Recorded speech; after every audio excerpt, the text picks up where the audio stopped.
अस्सलाम वालेकुम नाज़रीन, अपने हफ्तावार प्रोग्राम पाकिस्तान अफेयर्स के साथ आपकी खिदमत में हाजिर हूँ।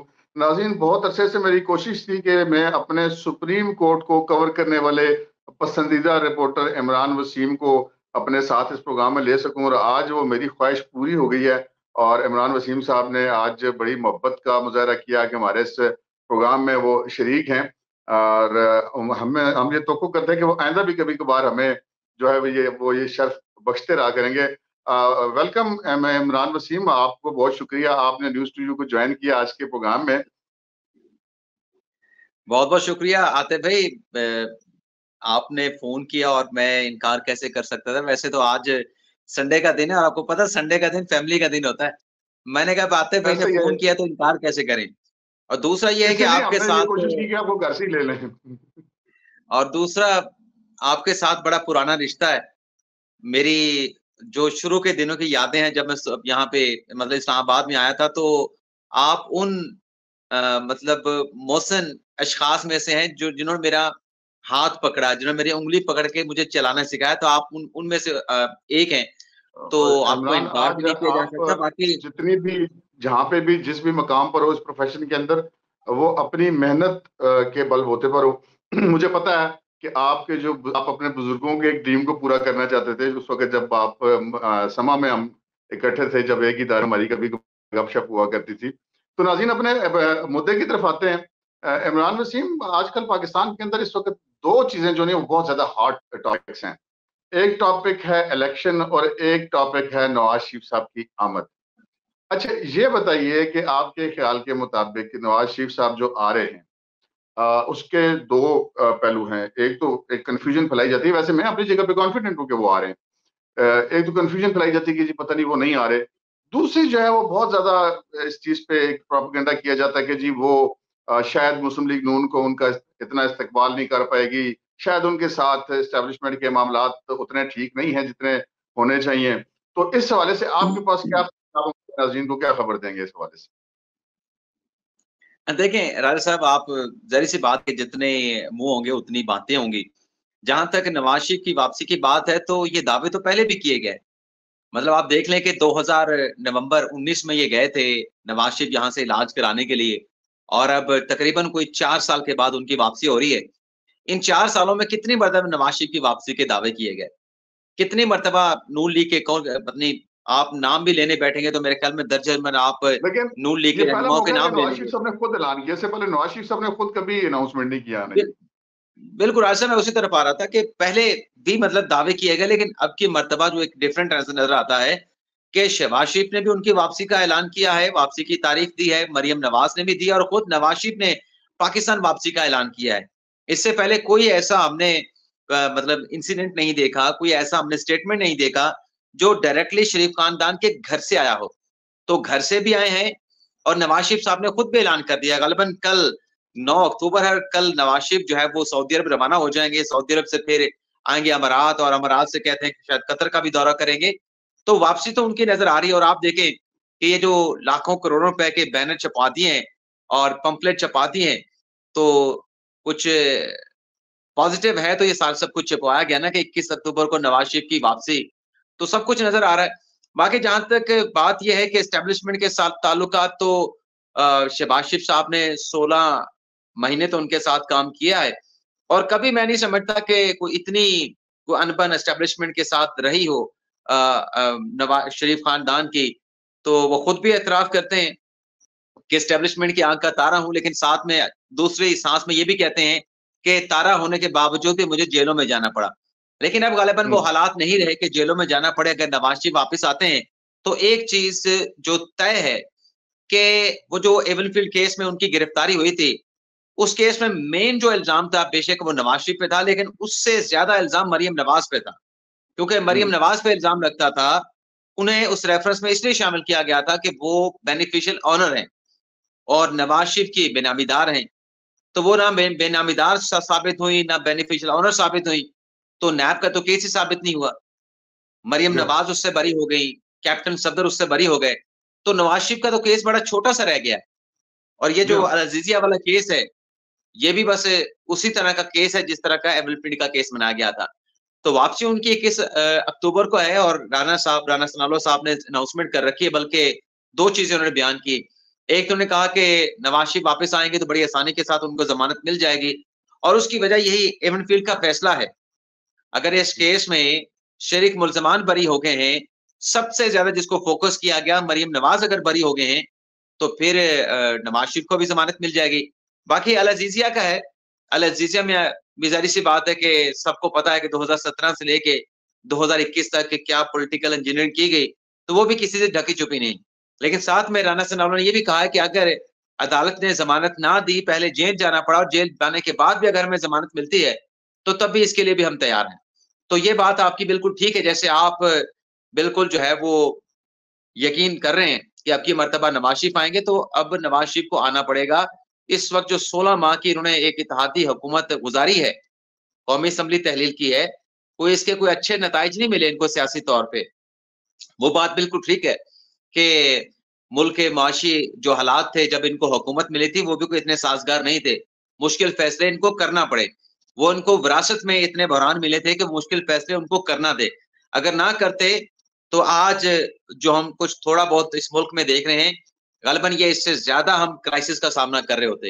लेकिन बात ये है कि जो अवाम है, अवाम इन बातों को नहीं सोचते। अवाम तो कहते हैं कि हमें रोटी सस्ती चाहिए, हमें कपड़ा सस्ता चाहिए, हमें खाने-पीने की चीज़ें सस्ती चाहिए, हमें अगर ट्रैवल करना है तो हमें वो सफ़र सस्ता चाहिए, तो अवाम ये चीज़ें देखते हैं।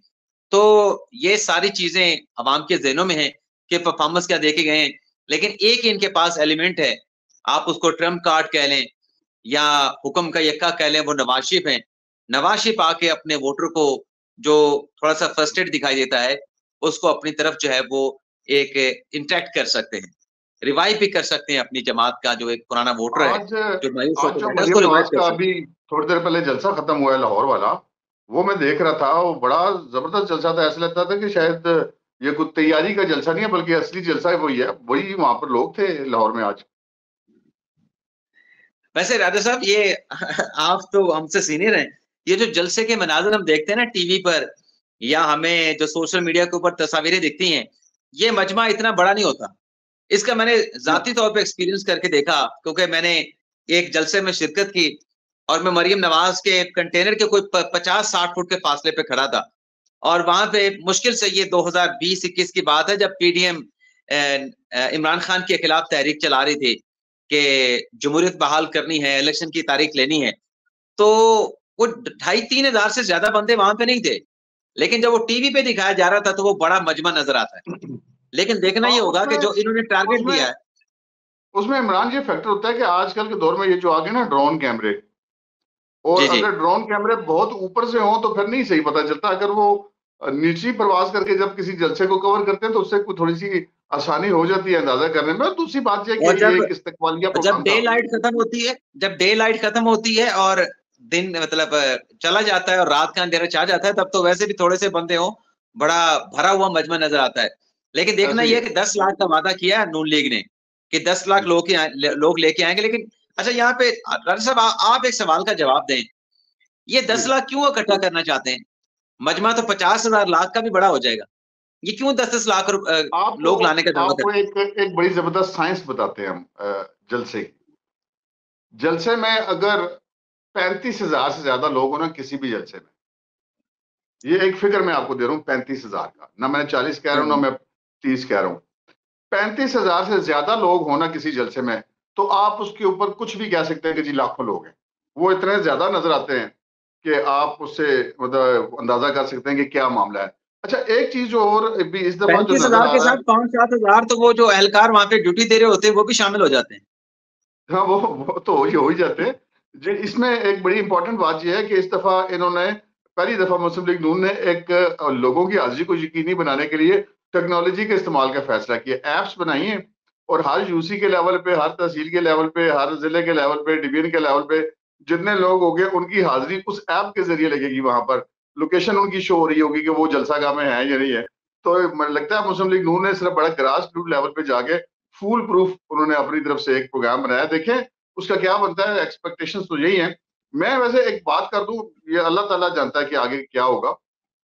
लेकिन मेरा काफी अरसे से मेरा ये ख्याल है हम सारी उम्र, हम आपको पता ही, इमरान, हमने रिपोर्टिंग की है, अब ग्रास रूट लेवल पे लोग चीजों को देखा है कि नवाज शरीफ जब पाकिस्तान में लैंड करेगा, चाहे नवाज शरीफ अंदर हो चाहे नवाज शरीफ बाहर हो, जब वो लैंड करेगा तो एकदम फिजा बदल जाएगी। मुस्लिम लीग नून का वो बंदा जो कई सालों से अपनी पार्टी को मतलब मुसलसल एक शिकंजे में टाइट होता हुआ और वो देख रहा है, वो पहली बार उसको मतलब जब लीडर वापस आएगा तो वो चार्ज होगा और एक इलेक्शन का माहौल बनेगा। अच्छा, जो नेक्स्ट मेरी आपसे क्वेश्चन है वो बड़ा अजीब सा है। इस वक्त जो सबसे ज्यादा वो कहते हैं ना कि दूध का जला हुआ छाछ को भी फूंक फूंक कर पीता है, तो हम पाकिस्तानी वैसे ही डरे होते हैं कि पता नहीं इलेक्शन होंगे नहीं होंगे। इलेक्शन हमें होते हुए नजर आ रहे हो फिर भी हम डरे रहते हैं। अभी अब ये देखेंगे, जब ये शुरू हुआ अफगान रेफ्यूजीज वाला मामला, तब हम लोगों ने बातें करना शुरू कर दी, जी ये तो बहुत बड़ा ऑपरेशन है, ये तो इलेक्शन को डिस्टर्ब कर देगा। मौलाना फजल रहमान ने कहा कि जी वो जनवरी में तो सर्दी बड़ी होती है, वो इलेक्शन नहीं हो सकेंगे। फिर कहा जी वो दहशतगर्दी बड़ी होगी तो वो बड़ा मसला हो जाएगा। मतलब कोशिश ये है कि ये किसी तरीके से लोगों को ये यकीन दिला दिया जाए कि इलेक्शन नहीं हो रहे, जबकि आपकी भी गालबन यही इतला होगी, मेरे पास तो कम से कम ये है कि इलेक्शन हो रहे हैं बिलाखिर। अब इलेक्शन कराए बगैर गुजारा नहीं है। नवाज शरीफ साहब की आमद भी इसी तरफ इशारा है। आपसे जो पूछने वाली बात है वो बड़ी जबरदस्त है। वो ये है कि अगर इलेक्शन आगे करने की कोशिश की जाती है किसी भी वजह से, तो काजी फायज ईसा जैसे चीफ जस्टिस की मौजूदगी में ऐसा मुमकिन होगा? राजा साहब, ये जो इलेक्शन आगे खींचना है ना, ये अगर खींचने का इरादा किया, जैसे इलेक्शन कमीशन ने एक डेट दी है कि हम जनवरी के आखिरी हफ्ते में करवा देंगे, तो जनवरी के आखिरी हफ्ते की डेट तो आप अपने जहन में रखें ना कि जनवरी में तो इलेक्शन होने जा रहा है आखिरी हफ्ते में। अब जो खींचना है वो इससे आगे खींचना है, क्योंकि ये जो लोग 90 दिनों की बात कर रहे हैं, ये 90 दिनों की ख्वाहिश तो है, लेकिन सिर्फ सिंगल आर्टिकल पढ़ के आपने 90 दिन का इलेक्शन नहीं कराना। जी हाँ। आपने उसके साथ बाकी भी तो इलेक्शन की, आइन पड़ा हुआ है सारा। आपने वोटर फहरिस्तें भी बनवानी है, जी आपने हाँ। हल्का बंदियां भी करनी है। हल्का बंदियों के बाद आपने ट्रांसपेरेंट इलेक्शन हो, साफ शफाफ हो, उस पर कोई उंगली ना उठा सके, उसके इंतजाम भी कर रहे हैं। ये नहीं कि 90 दिनों में इलेक्शन कराने का आप शेड्यूल जारी कर दें और वो ऐसा इलेक्शन हो जैसे कि 1970 का हुआ था, और फिर जो 2002 में हुआ था या जो मुशर्रफ ने करवाया था उस तरह का इलेक्शन हो, तो मेरे ख्याल से कोई मानेगा भी नहीं। तो इलेक्शन और तो बात है। साफ शफाफ भी कराना है और इलेक्शन आइन के मुताबिक भी कराना है। तो आइन के मुताबिक जो इलेक्शन कमीशन ने समझा, वो उन्होंने एक हफ्ते का ऐलान कर दिया, 28 जनवरी की तारीख बनती है कि हम जनवरी के आखिरी हफ्ते में इलेक्शन करवा देंगे। अब जो आपका सवाल है कि अगर खींचने की कोशिश की गई, राजा साहब, अगर खींचने की कोशिश भी की गई, मौलाना फजल रहमान साहब की भी ख्वाहिश है कि इलेक्शन ताखीर का शिकार हो। वो भी कह रहे हैं कि मेरा अगर मुखालिफ जेल में हो तो मुझे अच्छा नहीं लगता, मैं उसके खिलाफ जलसा करूं, मेरे हाथ खुले तो उसके हाथ भी खुले होने चाहिए। और साथ में कहते हैं इलेक्शन की तैयारियां हो रही हैं, इलेक्शन की मुहिम चल पड़ी है, लेकिन रियासत जो है वो मुश्किल वक्त से दो चार है। यानी वो मौलाना फजल रहमान साहब की बातों से नहीं लगता कि वो इलेक्शन करवाना चाहते हैं, बल्कि 2-3 माह इलेक्शन आगे ले जाना चाहते हैं। लेकिन चलें, मान लें कि इलेक्शन कितना आप खींच लेंगे। डॉक्टर साहब, अगर सर्दियों में शुमाली इलाका जहां में बर्फबारी होती है, रास्ते बंद हो जाते हैं, और ये बात फैक्चुअली ठीक है, और अगर जनवरी में इलेक्शन हो गया तो राजा साहब ये भी बात है ना कि वहां पर जो हल्के रह जाएंगे जहां पे इलेक्शन नहीं हो सकेगा बर्फबारी की वजह से, सर्दियों की वजह से, जो यहाँ पे इलेक्शन होगा फिर उसका उस इलेक्शन के नताइज के ऊपर इम्पैक्ट पड़ेगा, असर जी हाँ। पड़ेगा। आप देखें ना जी कि हाँ।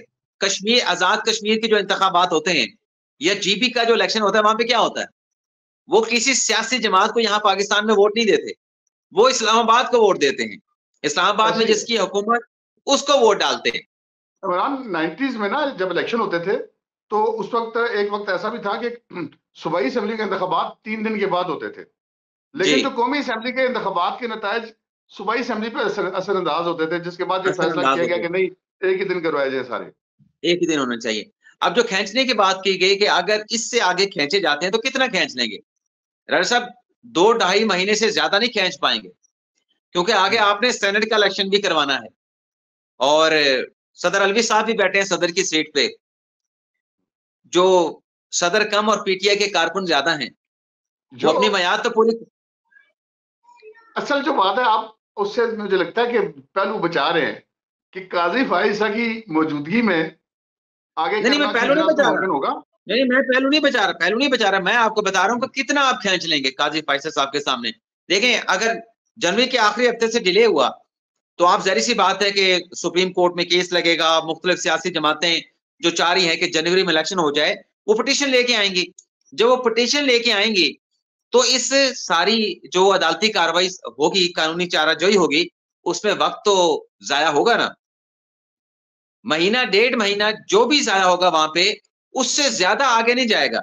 यानी अगर कोई ये सोचता है कि इतना प्रोलॉन्ग हो जाएगा कि इलेक्शन वो कोई जून जुलाई से भी आगे चला जाएगा, उससे ज्यादा आगे जाता हुआ मुझे नहीं नजर आ रहा।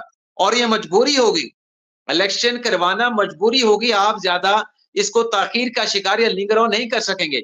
यही तो मैं आपको इसमें एक बता रहा हूँ। मईशत का भी है, मईशत भी नहीं चल सकती जब तक अब इलेक्शन हो, जो सूरत हाल है आगे। मईशत भी नहीं चल सकती, आपकी पार्लियामान नहीं चल सकती, आपके इदारे नहीं चल सकते, पूरी दुनिया आपके साथ नहीं चल सकती, आप दुनिया के साथ नहीं चल सकते। निगरान सेटअप चले आप सूबों में तो चला सकते हैं, मरकज में कैसे चलाएंगे? बिल्कुल ठीक, बिल्कुल ठीक।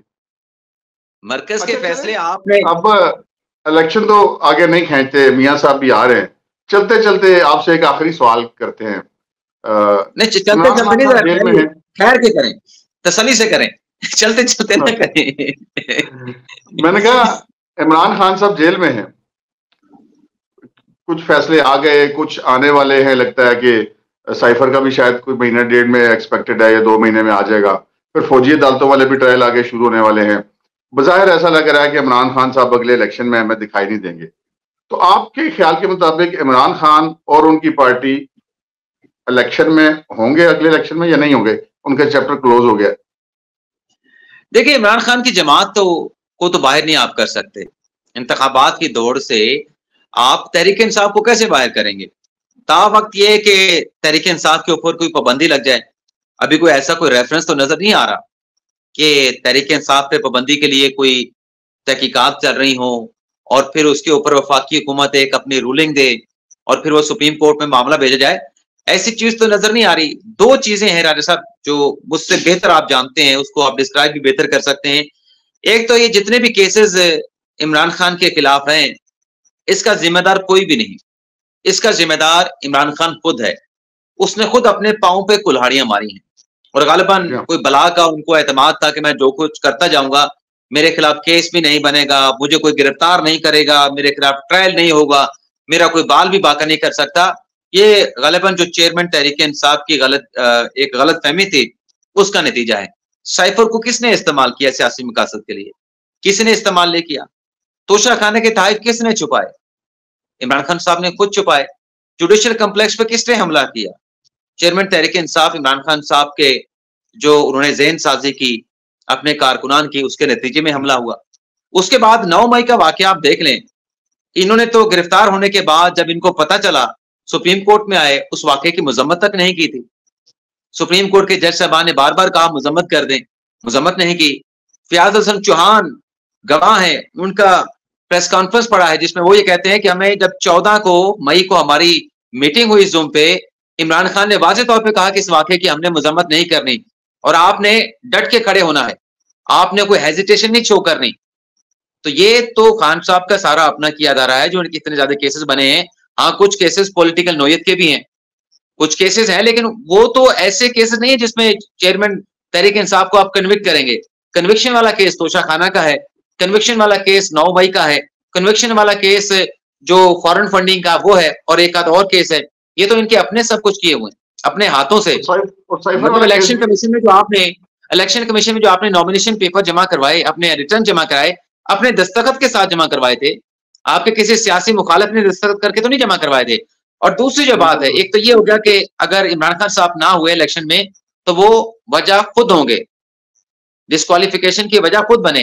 दूसरी जो बात है, इस माहौल में जब 9 मई का वाकया हो चुका है, दरअसल मुझे ऐसा लगता है कि बेशक आज भी तहरीक इंसाफ की पॉपुलैरिटी है, तहरीक इंसाफ का वोट बैंक मौजूद है, लेकिन जब इलेक्शन का बिगल बजेगा, मुझे नहीं लगता कोई बहुत ज्यादा लोग जो है वो पीटीआई का टिकट हासिल करने के ख्वाहिशमंद होंगे। वो मुझे तो लगता है कि हमें ये खबरें देखने को मिलेंगी कि 2 मुसल्लह अफराद ने किसी को रोक कर रास्ते में टिकट पकड़ा दिया और फरार हो गए। आप बिल्कुल ठीक बात कर रहे हैं। आप तजर्बे के मुताबिक ठीक बात कर रहे हैं। जो हालात इस वक्त नजर आ रहे हैं पाकिस्तान तहरीक इंसाफ के, वो कुछ ऐसे ही है। बहुत बहुत शुक्रिया, बहुत बहुत अच्छा लगा, बहुत मजा आया आपसे गुफ्तगू करके। उम्मीद है कि ये हमारा हर हफ्ते हर संडे को हफ्तावार हमारा प्रोग्राम जो होता है पाकिस्तान अफेयर्स, तो उम्मीद है कि ये आप आप दोपहर को हमें कभी रिकॉर्ड कर कभी लिया करें, रौनक बख्शा करेंगे। दोपहर को रिकॉर्ड कर लिया करें, लेट ना फोन किया करें, दोपहर में सुबह 11 बजे 12 बजे 1 बजे रिकॉर्ड कर लिया करें आप। ठीक है, बहुत बहुत शुक्रिया, बहुत बहुत शुक्रिया इमरान वसीम। नाज़रीन, थैंक यू आपने सर।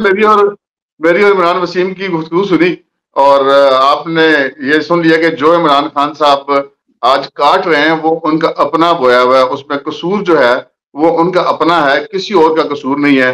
नवाज शरीफ की आमद भी हो रही है और इलेक्शन भी हमें कोई ज्यादा तखीर का शिकार होते हुए दिखाई नहीं दे रहे। अब तक के लिए इतना ही, इजाजत दीजिए, अल्लाह हाफिज।